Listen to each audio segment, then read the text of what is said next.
Hey everyone, welcome back to today's new video. Hope you all are doing good. तो दोस्तों, आज के video में हम देखने वाला है साइंस एंड टेक्नोलॉजी पार्ट 1, यानी कि आपका फिजिक्स और केमिस्ट्री का एक क्वेश्चन पेपर प्रीवियस ईयर का देखने वाला है। ये क्वेश्चन पेपर आपको एकदम अच्छे से देख लेना है, क्योंकि कभी कभी बोर्ड क्या करता है, पिछले कुछ सालों के क्वेश्चन पेपर उठाता है, वही क्वेश्चन रिपीटेडली बोर्ड एग्जाम में डालते रहता है। ठीक है, इसलिए आपको ये क्वेश्चन पेपर एकदम अच्छे से देखना है और ट्राई करना है कि आप इसे अच्छे से सॉल्व कर पाए। ठीक है, दिमाग में आपको सॉल्व करना है। अगर दिमाग में नहीं हो रहा था, पेन पेपर पे सॉल्व कर सकते हो। ठीक है, तो नोटिस में सबसे इंपॉर्टेंट नोटिस जो आपको मैं यहाँ पे बता देता हूँ वो ये होती है कि आपकी एमसीक्यू से रिलेटेड की बहुत ही इंपॉर्टेंट नोटिस होती है। वो ये है कि एमसीक्यू में आपको सिर्फ फर्स्ट अटेम्प्ट में ही आपका करेक्ट आंसर देना होता है। सपोज आप ऐसा करते हो कि यार आपने 2 बार एमसीक्यू के आंसर लिख दिए, तो आपने जो भी आंसर फर्स्ट अटेम्प्ट में लिखा है ना, आपको सिर्फ उसको ही मार्क्स मिलेंगे। अगर आपको ऐसा लगता है कि पहला अटेम्प्ट गलत हो चुका है, तो आपको उसे अच्छे से रॉन्ग करना है, उसके बाद ही आपको सेकेंड टाइम आपका आंसर जो है एमसीक्यू का लिखना है। ठीक है, तो ये इंपॉर्टेंट नोटिस है, इस नोटिस को ध्यान में रखते हुए आपको आपका पेपर लिखना है। ठीक है, स्पेशली एमसीक्यू के टाइम पे। तो पहला क्वेश्चन अगर आप देखोगे तो एक मार्क के लिए यहाँ पे पहला क्वेश्चन पूछा गया है। यहाँ पे अगर आप देखोगे तो फर्स्ट ही चैप्टर में का आपका क्वेश्चन है। ठीक है, ये आपको यहाँ पे फॉर्मूला वगैरह पूछ सकते हैं। यहाँ पे आपको M1 M2 यानी कि फोर्सेस दिया है, यहाँ पे डी डिस्टेंस दिया है, यहाँ पे ऐसा दिया है अगर force is equal to GM1 GM2 upon d square, then F is equal to 3D के टाइम पे क्या हो जाएगा, GM1 GM2 upon 3D square. Alright, ये आपको मतलब मोस्ट ऑफ द एग्जाम्स में पूछा गया होगा। ठीक है, तो आपको ये तो रिपीटेडली पूछेंगे नहीं, बट इस टाइप का क्वेश्चन आपको पूछ सकते हैं। राइट, तो आपको फॉर्मूलेज वगैरह अच्छे से याद करके जाना है। नेक्स्ट क्वेश्चन की अगर हम बात करें तो आपको डोबेराइन्स ट्रायड के बारे में पूछ सकते हैं। वैसे ये भी आपको ज़्यादा पूछेंगे नहीं, क्योंकि ये जो है ऑलरेडी पूछा गया है। ठीक है, बट आपको एक बार करके रखना है, क्योंकि ये जो पेपर है ना 2-3 साल पुराना है, तो मे भी फिर से बोर्ड एक बार डाल सकता है, तो आपको ये पता होना चाहिए। राइट, फिर आपको ट्रू और फॉल्स पूछ सकता है एक मार्क के लिए। फिर उसके बाद आपको कोरिलेशन भी पूछ सकता है। कोरिलेशन में यहाँ पे आपका जो लास्ट चैप्टर है उसमें से एक क्वेश्चन पूछा गया है।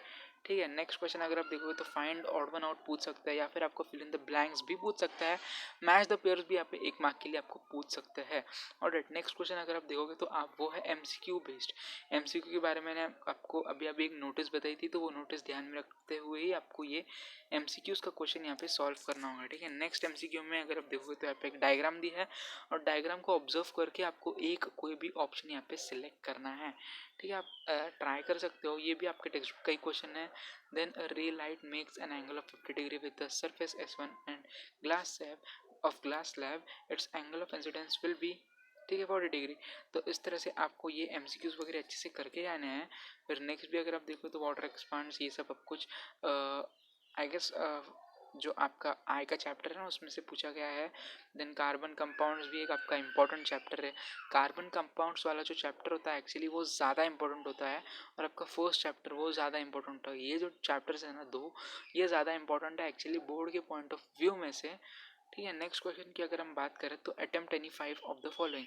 आपको 2 मार्क के लिए अगर क्वेश्चंस पूछते हैं, अभी ये पैटर्न जो है एक्चुअली पुराना पैटर्न है, इस टाइम का पैटर्न जो है थोड़ा डिफरेंट होने वाला है। तो अगर आपको 2 मार्क के लिए क्वेश्चन आता है तो वो किस टाइप से होगा, ठीक है, आप ये क्वेश्चंस वगैरह पढ़ सकते हो एक बार।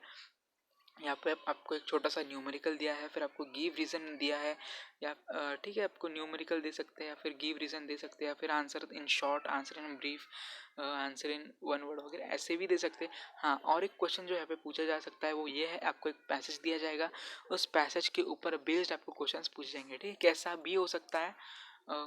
ठीक है, या फिर आपको एक फ्लो चार्ट दिया जाएगा, या फिर एक चार्ट दिया जाएगा। ठीक है, ये जो चार्ट दिया है ना, होमोलोगस सीरीज ऑफ अल्कोहल्स, इस तरह से आपको चार्ट दे सकते हैं, या फिर आपको कोई डायग्राम दे सकते हैं, उस डायग्राम के ऊपर बेस्ड आपको कुछ क्वेश्चंस पूछ सकता है। राइट, आप एक बार ज़रूर सॉल्व कीजिए, खुद से भी ट्राई कीजिए, क्योंकि जब तक आप खुद से ट्राई करोगे नहीं तब तक आपको आएगा नहीं। राइट, फिर यहाँ पे अगर आप देखोगे तो 2 और क्वेश्चंस पूछे गए हैं।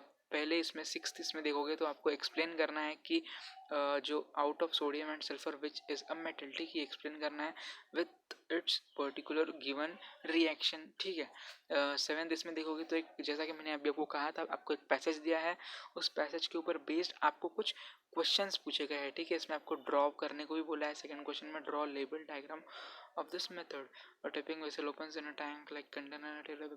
ठीक है, नेक्स्ट क्वेश्चन अगर हम देखें तो 3-3 मार्क के लिए अगर आपको पूछते हैं तो किस तरह के क्वेश्चन पूछेंगे। आपको पूछ सकते हैं मेरिट्स पूछ सकते हैं या फिर डीमेरिट्स पूछ सकते हैं। ठीक है, ये बोर्ड को क्वेश्चन जो है बहुत पसंद है, मेरिट्स और डीमेरिट्स। इसमें से आपको कोई भी एक पूछेंगे या फिर दोनों भी पूछ सकते हैं, टोटली बोर्ड के ऊपर डिपेंड करता है जो भी आपका पेपर सेट कर रहा है। या फिर आपको नेक्स्ट क्वेश्चन अगर आप देखोगे तो what would be the value of g on the surface of the earth if its mass was twice and its radius half of it is now. ठीक है, तो ये एक न्यूमेरिकल टाइप क्वेश्चन है, तो आप ये भी कर सकते हो। नेक्स्ट क्वेश्चन में अगर आप देखोगे तो एक केमिकल रिएक्शन आपको दिया है, उस रिएक्शन के ऊपर बेस्ड आपको कुछ क्वेश्चंस पूछे गए हैं। तो ऐसा भी हो सकता है, पैसेज के ऊपर भी पूछ सकता है या फिर रिएक्शन के ऊपर पूछ सकता है या फिर डायग्राम के ऊपर भी पूछ सकता है। Explain the following temperature versus time graph. ठीक है, तो इस तरह से डायग्राम दिया होगा, उसे आपको एक्सप्लेन करना होगा, ऐसा भी पूछ सकते हैं।